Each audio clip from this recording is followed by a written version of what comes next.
குரு பிரம்மா குரு விஷ்ணு குரு தேவோ மகேஸ்வர குரு சாக்ஷாத் பரபிரம்ம தஸ்மை ஸ்ரீ குருவே நம. நண்பர்களே, எல்லாமே கடவுளிடம் இருக்கிறது என்று நினைத்து பிரார்த்தனை செய்யுங்கள். நண்பர்களே, நல்ல நாட்கள் வந்துவிட்டன. பிரபஞ்சமே, இனி நிற்காதே, இது உனக்கான நேரம் என்று சொல்லும் ஒரு காலம் வரவிருக்கிறது. காரணம், ஆசீர்வாதங்களின் கோளான தேவகுரு பிரகஸ்பதி 2025 நவம்பர் 12 முதல் 2026 மார்ச் 12 வரை 120 நாட்களுக்கு வக்ரமடைகிறார். குரு பகவான் வக்ரத்தில் இருக்கும் இந்த காலகட்டம் ஒரு தெய்வீக வாய்ப்பு போன்றது. ஒவ்வொரு மனிதனுக்கும் அவனது செயலுக்கும் உழைப்புக்கும் உரிய பரிசு கிடைக்கும் நேரம் இது. நேர்மையாக போராடிக் கொண்டிருந்தும் எல்லாம் நின்றுவிட்டது என்று நினைத்தவர்களுக்கு ஒரு பிரபஞ்ச சைகையாக அமையப் போகிறது. நீ தயாராக இரு, இனி நான் எல்லாவற்றையும் பார்த்துக் கொள்கிறேன் என்றுதான் குரு பகவான் உங்களிடம் சொல்ல விரும்புகிறார். குரு பகவான் வக்ரமடையும் பொழுது உணர்ச்சிகள், ஞானம் மற்றும் பாதுகாப்பு ஆகியவை உச்சத்தில் இருக்கும். வாழ்க்கையில் தடைபட்ட வழிகள் திறக்கத் தொடங்கும். உறவுகள் சீரடையும். தொழில் மற்றும் வியாபாரத்தில் ஒரு நேர்மறையான எழுச்சி வரும். மேலும் ஒவ்வொரு ராசிக்கும் இந்த குரு வக்ர பலன் வெவ்வேறு வடிவங்களில் வரப்போகிறது. சிலருக்கு தொழிலில் உயர்வு இருக்கும், சிலருக்கு திருமணத்திற்கான அழைப்பு வரும், இன்னும் சிலருக்கு ஆன்மீக விழிப்புணர்வு உண்டாகும், சிலருக்கு ஒரு எச்சரிக்கையாகவும் இருக்கலாம். ஏனென்றால் குரு பகவான் வெகுமதி கொடுப்பது மட்டுமின்றி திருந்துவதற்கும் கற்றுக்கொள்வதற்கும் தயாராக இல்லாதவர்களை தண்டிக்கவும் செய்வார். வக்ரம் பெற்ற இந்த குருவின் மூலம் எந்தெந்த ராசிகள் மிகுந்த அதிர்ஷ்டத்தை பெறப்போகின்றன, எந்த ராசிகளுக்கு உணர்ச்சி பெருக்கு ஏற்படும், யார் விழிப்புடன் இருக்க வேண்டும், யாருக்கு கவனமாக இருக்க வேண்டும் என்ற எச்சரிக்கை தேவை. இந்த விஷயங்களை பற்றித்தான் இன்றைக்கு இந்த காணொளியில் விவாதிக்கப் போகிறோம். பகவான் ஒருவரது ஜாதகத்தில் மிகவும் சுபமான, நல்ல மற்றும் சக்தி வாய்ந்த கிரகமாக கருதப்படுகிறார். அவரது பார்வை உங்கள் வாழ்க்கையை சுமூகமாக்கிவிடும்.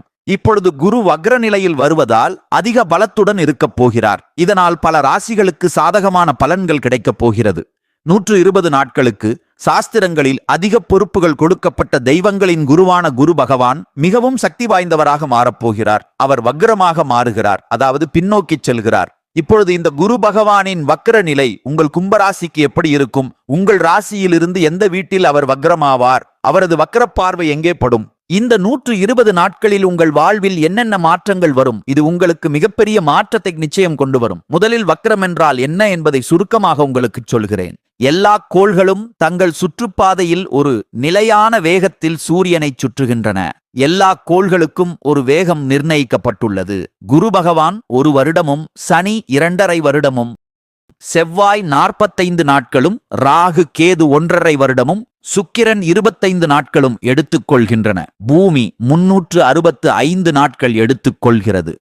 பகவானின் வேகத்திற்கும் பூமிக்கும் இடையே ஒரு வேகம் வேறுபாடு வரும்போது பூமி நடுவில் வருவதால் அந்த கோள் பின்னோக்கிச் செல்வது போல் பூமிக்கு தோன்றுகிறது.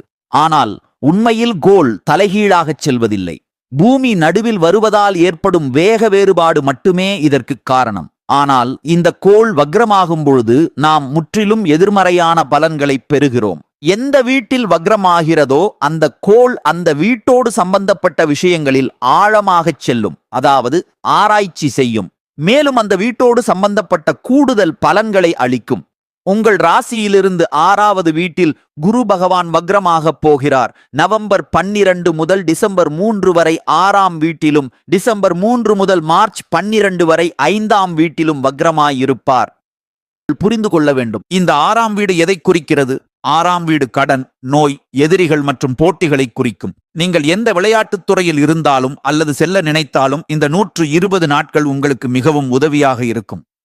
ஒரு சட்டவிரோத விஷயங்களிலும் நீதிமன்றம், வழக்குகள் போன்றவற்றில் சிக்கி எல்லா வழிகளும் அடைக்கப்பட்டிருந்தால் இப்போது வக்ரமாகும் குரு பகவான் உச்சம் பெற்று வக்ரமாகிறார். மேலும் அவர் உங்கள் 2ஆம் வீடு மற்றும் 11ஆம் வீட்டு அதிபதியாக இருக்கிறார். மேலும் 12ஆம் வீட்டோடு தொடர்பு ஏற்படுத்துகிறார். இந்த நேரத்தில் உங்களுக்கு முழு ஆதரவு அளிக்கக்கூடிய ஒரு நபர் உங்களை சந்திக்கலாம். அவர் உங்கள் சட்ட சிக்கல்களில் இருந்து வெளியே வர உதவலாம். பார்வை 12ஆம் வீட்டில் படுவதால் நீங்கள் வெளிநாட்டில் வாழும் வெளிநாடு வாழ் இந்தியராக இருந்தால் இந்த வக்ர நிலை மிகவும் நல்லது. அங்கு உங்களுக்கு பதவி உயர்வு கிடைப்பதற்கான வாய்ப்புகள் அல்லது நிரந்தர குடியுரிமை போன்ற ஆவணங்கள் கிடைப்பதற்கான வாய்ப்புகள் இந்த 120 நாட்களில் மிக அதிகமாக இருக்கின்றன. நீங்கள் வெளிநாடு சம்பந்தப்பட்ட வேறு எதையாவது மாற்ற முயற்சித்தால் அது உங்களுக்கு மிக நல்லது. நீங்கள் மருத்துவமனைத்துறை, மருத்துவத்துறை அல்லது ஏற்றுமதி இறக்குமதி உற்பத்தி துறையில் இருந்தால், வெளிநாட்டிலிருந்து இந்தியாவிற்கு அல்லது இந்தியாவிலிருந்து வெளிநாட்டிற்கு செல்லும் வேலைகளை செய்தால் இந்த வக்ரம் உங்களுக்கு சாதகமான அம்சமாகும். இந்த பிறகு இந்த 120 நாட்களில் நீங்கள் வெளிநாடு செல்ல திட்டமிட்டிருந்தாலும், படிப்பு, வேலை அல்லது பயணம் என எதுவாக இருந்தாலும் குரு பகவான் உங்களுக்கு முழு ஆதரவு அளிக்கிறார். எனவே நீங்கள் செல்லலாம். குரு பகவான் வக்ரமாவதால் இந்த 120 நாட்களில் நீங்கள் சொத்து சம்பந்தமாகவோ அல்லது ஒரு தொழிற்சாலை அமைக்கவோ, கட்டுமானம் தொடங்கவோ அல்லது ஏதாவது ஒரு இயந்திரம் வாங்கவோ அதற்கு கடன் வாங்க நினைக்கலாம். நீங்கள் புதிய கடன் வாங்கலாம். சில எதிரிகள் இங்கு செயல்படத் தொடங்குவார்கள். இது சற்று எதிர்மறையானது. முன்பு அமைதியாக இருந்தவர்கள் இப்போது செயல்படுவார்கள். அவர்கள் உங்களை தோற்கடிக்க முயற்சிப்பார்கள். ஆனால் ஒரு விஷயம் சொல்கிறேன், அவர்கள் செயல்பட்டாலும் கடைசியில அவர்களே தோற்றுப் போவார்கள். அவர்களை நீங்கள் வெற்றி கொள்வீர்கள். இது எனக்கு சாதகமான அம்சமாக தெரிகிறது. முதலில் அவர்கள் செயல்படுவார்கள், உங்களை வீழ்த்த முயற்சிப்பார்கள். சற்று எதிர்மறை தாக்கம் வரலாம். ஆனால் மார்ச் மாதம் குரு பகவான் 5ஆம் வீட்டிற்கு மாறும்போது அவர்கள் தாமாகவே அடங்கி விடுவார்கள். ஒரு விஷயம் உங்களிடம் மேலும் சொல்ல விரும்புகிறேன். டிசம்பர் 3ஆம் தேதி குரு பகவான் வக்ரமாகி உங்கள் 5ஆம் வீட்டிற்கு செல்வார். டிசம்பர் 3 முதல் மார்ச் 11 வரை இது ஒரு பெரிய மாற்றமாகும். உங்கள் பிள்ளைகள், கருத்தரிப்பு, குடும்ப திட்டமிடல் சம்பந்தமாக மிகவும் நல்ல மாற்றங்கள் உள்ளன. உங்களுக்கு பதவி உயர்வு அல்லது சாதனைகள் கிடைக்க வாய்ப்புள்ளது. 5ஆம் வீட்டில் வக்ரமான குரு பகவான் உங்கள் 11ஆம் வீடு, முதல் வீடு மற்றும் பாக்கியஸ்தானத்தை பார்க்கிறார். இது ஒரு நல்ல மாற்றமாகும். நான் ஒன்றைச் சொல்ல விரும்புகிறேன். முன்பு உங்கள் காதல் உறவில் பிரச்சனைகள் இருந்திருக்கலாம். உங்கள் ஆசைகள் அதிகமாக இருக்கலாம். உங்கள் உறவில் அல்லது நண்பர்களுடன் சேர்ந்து சுற்றி கிளம்பும் திட்டங்கள் தோல்வியடைந்திருக்கலாம். டிசம்பர் 3க்கு பிறகு நீங்கள் எனக்கு கருத்து தெரிவிக்க வேண்டும். எப்போதுமே நல்ல விஷயங்கள் நடந்தால் கருத்து தெரிவிப்பதில்லை. இப்பொழுது யாருடைய காதல் உறவில் பெரிய நேர்மறையான பலன் கிடைத்தது அல்லது நண்பர்களுடன் பயணத்திற்கு சென்று வாழ்க்கையை அனுபவித்து மகிழ்ச்சியை உணர்ந்தீர்கள் என்பதை நீங்கள் எனக்கு சொல்ல வேண்டும். டிசம்பர் 3 முதல் மார்ச் 11 வரை நீங்கள் எனக்கு இதை சொல்ல வேண்டும். நான் ஏன் இவ்வளவு உறுதியுடன் சொல்கிறேன்? ஏனென்றால் குரு பகவான் இங்கு வக்ரமாகி 2ஆம் வீட்டு அதிபதி மற்றும் லாபஸ்தான அதிபதியாக இருப்பதால் டிசம்பர் 3க்கு பிறகு உங்கள் தொழில் வாழ்க்கையும் நிறைவேறும். நீங்கள் மாற்றம் செய்ய விரும்பினால் அது உங்களுக்கு மிகவும் நல்லது. நீங்கள் பதவி உயர்வுக்காக காத்திருந்தால் அது ஒரு சிறிய விஷயம்தான், நிச்சயமாக நடந்துவிடும். ஆனால் நீங்கள் எந்த அளவுக்கு முயற்சி செய்கிறீர்கள், உங்கள் உடலை, ஆன்மாவை எவ்வளவு தூரம் முன்னே தள்ளுகிறீர்கள் என்பதை பொறுத்தது. மாணவர்களுக்கு நான் ஒன்றை சொல்ல விரும்புகிறேன். இந்த குரு வக்ரத்தை தவறவிடாதீர்கள். நீங்கள் என்ன செய்ய விரும்புகிறீர்களோ அதற்கான விண்ணப்ப படிவத்தை பூர்த்தி செய்யுங்கள். சேர்க்கை பெற்று உங்கள் எதிர்கால இலக்கை அடையுங்கள். இலக்கை நிர்ணயம் செய்யுங்கள், அதை அடையுங்கள். அது உங்களுக்கு மிக நல்லது. நீங்கள் என்ன பரிகாரங்களை செய்ய வேண்டும்?